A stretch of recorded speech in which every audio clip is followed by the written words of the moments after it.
下来继续来看罢免团体所举办的护国大绕境，早起一透早为内力出发，西行到中立、平镇甲龙潭，一路往北到大园啊。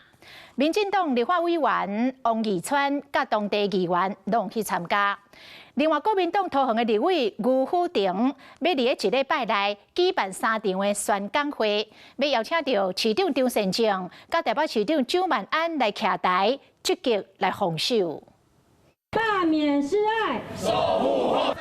夜期啊，靠好护国大绕境来到南桃园。护国大绕境14号从南桃园的内壢启程呢，一路向北走，那么预计16号就会抵达新北市。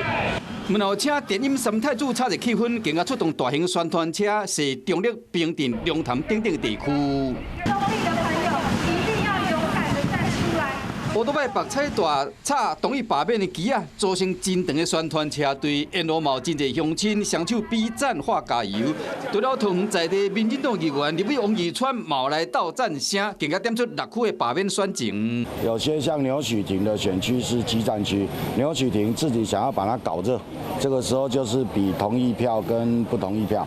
那其他的选区啊。桃园人的这个个性啊，外冷内热啊，所以这一个投票率会是关键。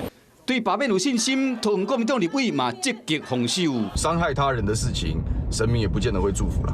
那没关系嘛，他绕他的境，我们办我们的演讲会嘛。这些乱传的谣言应该被破除嘛。那我们就是透过大量演讲会的方式，跟选区的乡亲讲清楚、说明白。一礼拜内要办3场的宣讲会，余富庭唔那找通市长张善政来徛台，台北市长蒋万安嘛跨区来斗3工。如果投票日罢免进入热战，罢免团体甲国民党立委双方要拼关键。Hello， 我是蒋欣梅，想要抢先掌握最及时的新闻资讯吗？赶快订阅、按赞、开启小铃铛，锁定华视新闻 YouTube 频道。